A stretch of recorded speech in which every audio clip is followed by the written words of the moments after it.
네, 도반 여러분 안녕하세요.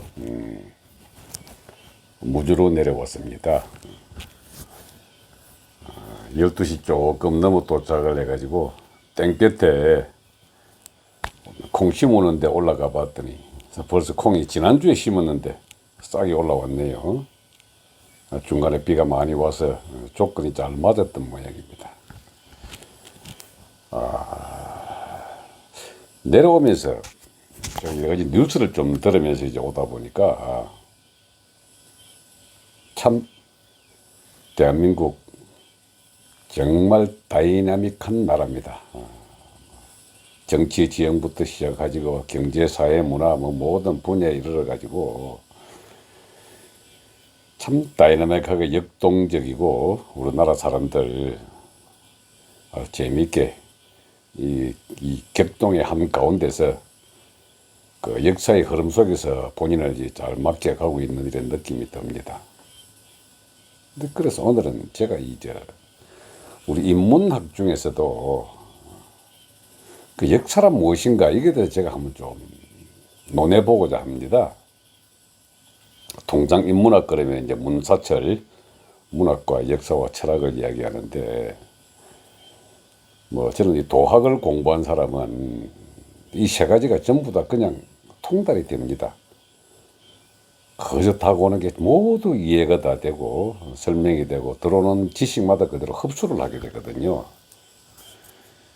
근데 그 중에서도 이제 역사 문제를 갖다가 한번 보면은 모든 개개인은 역사를 바라보는 눈이 각각 다릅니다. 이렇게 사관이라 그러잖아요. 그래서 그 사관을 갖다가 자기 나름대로 해석을 하고 자기 나름대로 역사를 바라보는 눈이 있게 마련인데 이거 어렵게 생각할 거 없습니다. 자기 자신을 공부를 하다 보면은 자기 자신의 역사라고 하는 것도 있잖아요.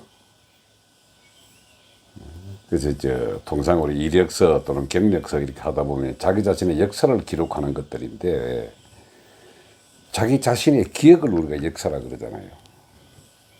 그럼 한 땅에서 살아가는 사람들이 집단으로 생각하는 기억, 그게 역사잖아요. 근데 이 역사를 크게 보면 이제 고대 역사가 있고 중세 역사가 있고 근대 역사가 있고 현대 역사가 있습니다. 이제 고대부터 이제 뿌리를 파고 들어가면은 지구촌 전체의 역사를 갖다가 한눈에 꿰차고 있는 그런 역사에 눈이 있어야 되거든요. 제가 마침 이 전쟁사를 전공을 하다 보니까 인류의 역사는 전쟁의 역사다 하는 게 완전히 명언입니다. 명언. 그리고 그 전쟁의 역사를 공부를 하다 보면은 원래 전쟁이라고 하는 건 정치의 영역이거든요. 말로 해서 안 될 때 주먹으로 조져가지고 하는 거기 때문에 이 전쟁입니다. 이게.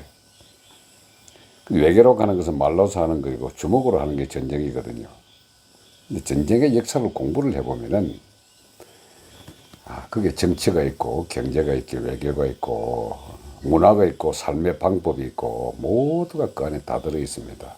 인간의 가장 내면에 있는 깊은 두 가지의 욕구, 생존의 욕구, 종족 보존의 욕구, 이 두 가지를 갖다가 유지해 나가려고 전쟁을 하는 겁니다.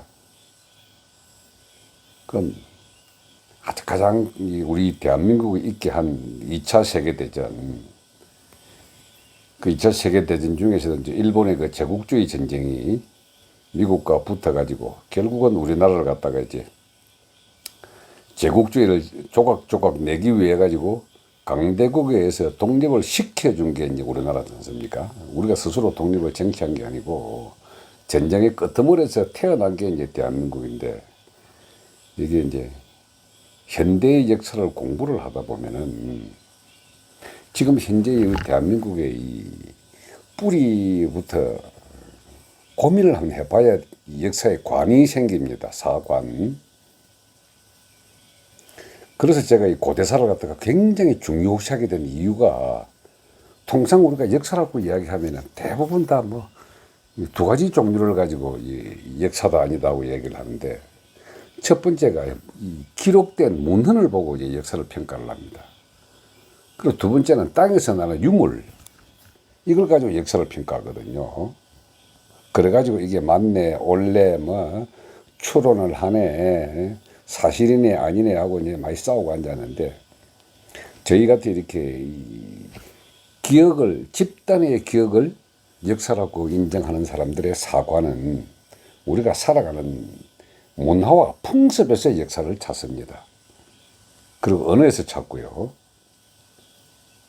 그래서 말과 행동 양식과 문화 이런 것들에서 우리의 뿌리를 찾아가면은 이게 절대 어떤 단절돼 가지고 있는 게 아니라 바로 지금의 모습이 과거의 모습과 동일하다는 그런 역사의 관점이 생기거든요.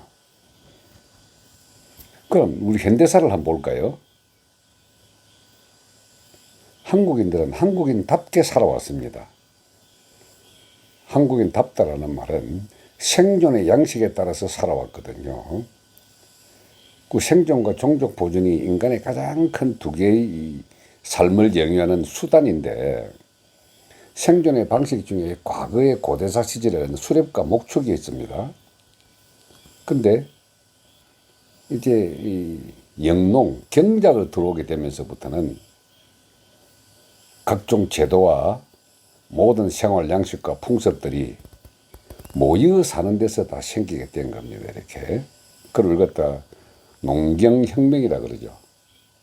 수렵과 목축, 주어진 산하의 먹이를 그냥 그대로 내가 섭취하는 그 생활에서 틀을 잡고 앉아가지고 집단으로 생활을 하다 보니까 법이 생기게 되고 직업의 분화가 생기게 되고, 그리고 각자 살아가는 방식들이 생기게 되기 때문에 여기서 문화가 형성이 되고 삶의 방법이 결정이 됩니다. 이 과정의 전쟁은 어떤 식으로 발전을 하느냐면은, 하늘과 땅의 기운이 언제나 인간에게 유리하게만 작용하지는 않고 뒤집어질 등으로 바꿔놓기 때문에 먹을 양식이 없으면 뺏어서라도 먹어야 되기 때문에 전쟁이 있었던 겁니다. 그래서요, 원래 그 1차 세계대전이나 2차 세계대전 독일의 그 주범이라 생각하지만, 이 독일은 먹고 살려고 그래 전쟁한 거거든요. 아니, 나도 원료 좀 가져와가지고, 나도 이 제품 좀 만들어 팔고, 이렇게 해가지고, 유통되는 과정에서 식량을 체득하고 먹고 살기 위해 가지고 국가 전체가 움직였던 것이지, 마음대로 안 되니까 A식을 하고 또 이래 부산 게 이제 1, 2차 세계대전입니다. 그럼 히틀러가 나쁜 놈이다 하면 이게 아니거든요. 그럼 그렇게 먹고 살기 위해 가지고 이제 이 생존 경쟁의 틈바구니에서 일어난 게 경쟁이 전쟁이 된 것인데, 이 미국과 일본의 전쟁도 똑같은 겁니다. 이렇게 일본 섬나라적이 먹을 게 없으니까 바닷길을 통해 가지고 이쪽 저쪽에서 그냥 얻어먹어야 되는데, 그 얻어먹는 바닷길 자체를 갖다가 이제 미국이 막고 있으니까, 그래서 바닷길을 막는 진주만 해군들을 갖다 두드려 부수한 게 이제 태평양 전쟁의 서막이었죠. 그런데 현대사의 독일과 일본의 그 전쟁의 명분을 보면 말이죠, 반드시 우리가 공부를 해야 될 것이 제국주의에 대해서 한번 공부를 해봐야 됩니다. 제국의 주의라고 하는 게 여러 나라를 묶어서 한 나라로 만드는 게 제국이거든요. 러시아 제국, 미국 제국, 뭐 이런 식으로 하는데, 일본도 마찬가지로 대동아 공영권이라고 하는 게 대일본 제국이란 말입니다. 이렇게. 근데 그게 독일 제국이나 대일본 제국이나 그 제국주의 역사는 반드시 그게 합당한 생각과 사상이 있는데, 그것도 생존의 기반을 둬 가지고 사상을 갖고 있습니다. 그 당시에는 이제 아마 독일은 그 지정학 이론이라 그래가지고 칼 하우스호퍼가 제정했는데, 이 친구가 중심되는 국가가 하나 있으면은 그 주변 국가들과 전부 다 하나로 연합을 해가지고, 이 나라에서 독일 자체는 공업이 많이 발달했으니까 우리가 제품 만들어 팔면은 저 쌀 많이 난 나라하고 바꾸고, 그렇게 중심적으로 쌀과 뭐 고기 이런 농산물, 공산물 이런 것도 하나로 묶게 되면은 이 자체가 그냥 잘 먹고 잘 산다. 그래서 이게 제국주의 이론의 지정학 이론입니다.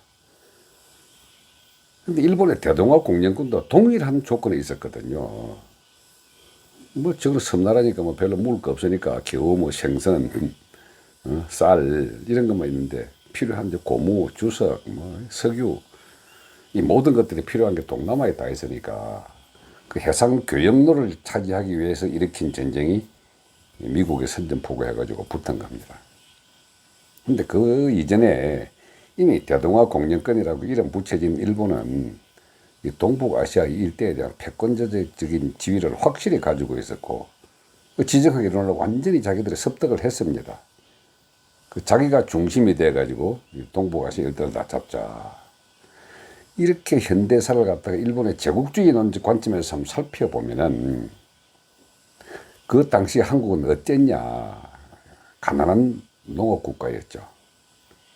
식량도 작업을 하지 못하고 겨우 이제 쌀 생산하게 되면은 쌀 자체가 그 당시에 돈이니까 이걸 다 뺏기고 주고받고 뭐 거기서 일어나는 각종 현대 역사들이 막 동학혁명이다 뭐 갑오경쟁이다 하고 나타나는 여러 가지 혁명적 사건들은 농업혁명에서 일어나는 생산량의 부족에 따라 가지고 일어났던 생존의 절박한 민중들과 수탈하는 고관 대적들과의 그런 게임 이론이었던 겁니다. 이렇게 그 와중에 일본한테 나라 뺏겼죠.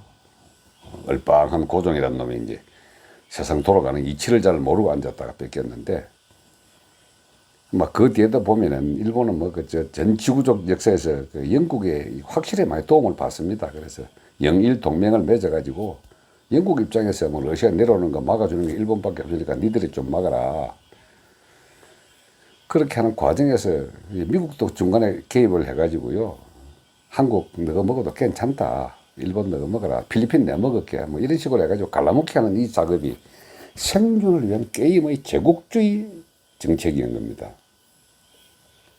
근데 결국 이제 그 과정에 인간의 의식과 생각이 과학이 엄청나게 발달하면서 원자탄 2방 가지고 이제 일본이 작살나니까 이제 한국은 어떻게 할 것이냐. 일본으로부터 쪼가려내려면 독립을 시켜주는 것밖에 없다가 독립이 됐죠. 그래서 한국이라는 나라는 우리 스스로가 된 게 아니고 독립을 시켜줘가지고 만들어진 나라입니다, 이게. 그 우리 해방되고 나서부터 이제 지금까지 한 70년 쭉 이렇게 흘러왔는데 그 우리들의 생각이라고 하는 것은 한국인들의 이 다이나믹한 성장은 농경 사회로부터 산업화 사회로 옮아가면서 이 인간들의 습성이 좀 바뀐 겁니다. 성격이. 그 어떻게 바뀌냐. 자본주의라고 하는 게 철저한 능력 위주의 삶이지 않습니까? 이렇게. 농경사회에서 능력 위주의 삶으로 옮겨가는 그 과정에 적응한 사람은 올라갔고 적응하지 못한 사람은 도태가 됐습니다. 그런데 이 자본주의를 가장 먼저 받아들인 게 이제 산업화 사회를 받아들인 게 일본이거든요. 메이지 유신을 통해 가지고 그 일본이 그걸 받아들이고 난 다음에 이 선진국이 도와가는 이 과정에 일본을 그 받아들이면서 했던 게 철저하게 그 서양을 배우자 있잖아요. 배우자. 어디서부터 먼저 배웠냐? 독일로부터 배웁니다. 그들이 이제 뭐 지정학 이론을 배우듯이. 그 아마 여러분들 혹시 우리 나이 때쯤 되면 기억하는지 모르겠는데 고등학교 때 제2외국어가 도구가 꼭 있었습니다. 최근까지도 뭐 도구가 있었던 걸로 아는데 그 많은 나라 중에 왜 하필 도구와 불어 유럽 2개 나라를 갖다가 제2외국어로 했을까요? 일본으로부터 받았기 때문입니다. 그 여러분 우리가 이토 히로부미라고 한다면은 아주 뭐 그 쏟던 이 안중근을 갖다 영어로 한 거 이등박문이 그냥 대한민국을 잡아먹은 역적으로 생각을 하겠지만은 조금이라도 고대의 우리 뿌리 이걸 공부를 해보면은 이등박문 한국에서 건너간 도레인의 후손이거든요. 그리고 그 이등박문이 메이지 유신을 하면서 일본에서 가장 뛰어난 사람들 200명을 골라가지고 전 세계를 돌아다니면서 가장 배울 만한 게 어디냐 하고 나라의 제도, 헌법, 법률 이런 것들 다 배워가지고 온 것들. 그 이등박문이 전 세계를 다 돌아다녀 보니 독일이 제일 우수하더라. 그래서 독일 걸 그대로 배웠기 때문에 일본에서는 영어 도구가 가장 필수였고요. 그 우리나라 이 교육기관에도 도구가 그대로 아주 제2 외국어로 남아있었던 게 일본의 흔적입니다. 근데 지금 한국이 다이나믹한 이 현상으로 들어가는 것 중에 하나가 일본을 갖다가 아주 죽일로 뭐 친일파 그러는 순간에는 이상하게 바뀌가는데 일본 제가 언젠가 말씀을 한번 드렸을 겁니다. 고구려와 백제 그리고 신라는 뿌리가 조금 다릅니다. 그 고구려 백제는 한 통속이고 신라는 떨어지기 때문에 그 원래 나중에 역사 시간에 나당연합군은 그 지배 계급이 같은 북방 돌궐족이거든요.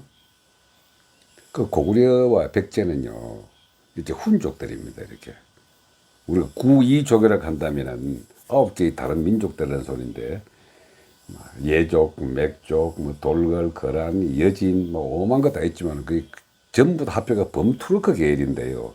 그 중에 다른 게 이제 고구려와 백제는 한 핏줄이고 신라는 다른 핏줄입니다.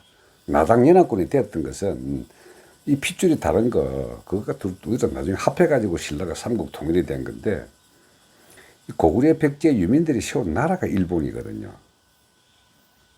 그래서 그들이 대동아 공영권을 내세우고 북방으로 올라갈 때 내선 일체론으로 이야기했던 것이 그 사람들은 과거에 상고사를 알았기 때문에 그 상고사를 가지고 덮쳤던 겁니다. 그래서 신라의 후예라고는 한반도를 발판 삼아가지고 누르고 잡아먹고 올라가죠. 중원 대륙 중국까지 다 잡아먹고 올라가서 했던 것들이 이제 뭐 만주 사변이다, 뭐 중일 전쟁이다 이런 것들이 쭉 나중에 현대사가 일어나게 되는데 어쨌든 그 일본이 패망을 하고 난 다음에 다시 한국 전쟁을 통해 가지고 일어섰습니다.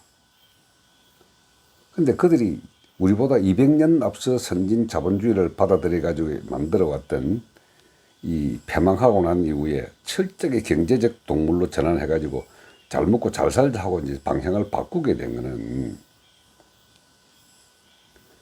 혹시 이런 불모지대라는 소설을 봤는지 모르겠네요. 전쟁에 참전했던 일본군 육사 출신들이 다시 경제계통으로 전쟁 대신에 생존의 경제계통으로 바꿔서 가지고 일본이라고 하는 거대한 회사 중심, 경제 중심 국가를 만들어 갔던 겁니다. 그의 한 뿌리로서 박정희가 배웠죠. 그럼 박정희가 이제 만주 육사를 졸업하고 만주국은 괴뢰국이기 때문에 거기서 1등한 사관학교 학생들을 일본 정규 사관학교로 보냈거든요. 그 박정희의 인맥이 대한민국을 만드는 결정적인 역할을 하게 됩니다. 지금 우리가 교과서에 배웠던 4.19 혁명 어쩌고 뭐 쭉 이래 하다 보면 일본 차관 문제, 그래서 돈 뜯어보면 이런 것들이 많이 있지만은 궁극적으로 따져놓고 보면은 일본으로부터 박정희가 그 인맥을 통해 가지고 그들의 선진 과학 기술을 그대로 받아들이고 법률 체계라든지 사회 정비 체제 이런 것들을 받아와 가지고 지금의 대한민국을 만들었던 겁니다. 그때 친일파 그러면은 우리가 되게 못된 놈이고 한반도 한국을 점령해 가지고 못된 짓거리 골라 하던 일본 놈들이 또 2차 대전 때 위안부를 끌고 가지고 죽인다 진하고 이런 부정적인 게 보통 잡아놓다 보니까 친일파면 정서적으로 저 못된 놈하고 얘기하는데요. 깊이 뿔을 테다 보면은 어떤 단셰프적인 생각으로 역사를 바라볼 것이 아닙니다. 이렇게. 지금도 우리 현대사에 일어났던 80년대 5.17, 5.18, 4.19, 가장 최근에는 세월호 어쩌고 이런 것들이 쭉 이제 많이 죽어간 사람들에 대한 그 감성을 자극해가지고 이 큰 그림에서 바라보는 한국적 역동성에 대해서 자꾸 편향되고 한쪽을 바라보고 하나를 바라보는 이게 인간의 감성을 가지고 이야기하는 요것만 바라보는데 이 도학을 해보면은요, 지구촌 전체가 인류는 네가 한 경험을 내가 하고 싶고 내가 한 경험을 네가 하고 싶고 하는 사회적 동물이라 그럽니다. 이렇게 한 나라의 의식이 분화되어 나와 있는 거기 때문에 나중에 의식 전체 하나의 강으로 흘러 들어가게 되면은 네 경험이 곧 내 경험이고 내 경험이 내 경험이고 같은 영적 성장을 도모하는 그룹인 겁니다. 이렇게 단세포적으로 나는 내고 너는 너고 하는 이게 완전히 구분된 공간 의식으로 세상을 이해하고 쳐다보면은 정말 경쟁과 투쟁과 죽일 놈 살 놈 뺏기가 없습니다. 그런데 하나됨의 원리, 한 뿔에서 나온 다른 존재들이 서로 간의 경험을 공유하면서 살아가는 것이 지구촌에서의 영혼의 정화 장소라는 이 의식 에너지가 딱 오게 되면은 우리가 지금 당면하고 있는 국제적 외교 문제라든지 전쟁의 문제라든지 이웃과의 문제, 갈등과의 문제, 뭐 세대 간의 문제 이런 모든 것들이 한꺼번에 녹아 들어갈 수가 있습니다. 이게 여기는 어떤 주의나 이념이나 사상 같은 거는요 그 시대에 조금 더 당시에 일어나는 지나가는 현상이지 그 자체가 절대 진리가 아니거든요.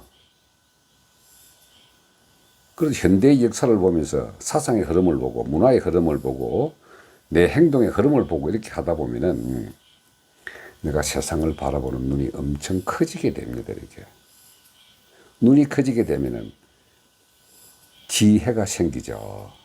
그러면서 그 와중에 나라고 하는 조그마한 존재가 이 덩어리 속에서 이 부분이 어떤 식으로 세상을 움직이고 살아가야 되는가 하는 자기 자신의 라이프 스타일에 대한 철학이 생깁니다.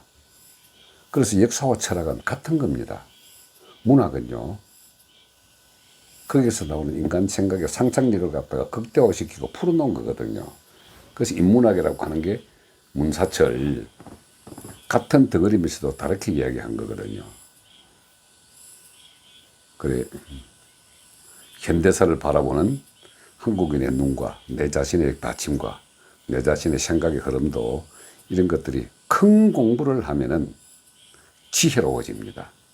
그 큰 공부를 통한 지혜, 바깥을 보는 게 아니라 내 안을 바라보면서 많이 깨달을 수 있는 것.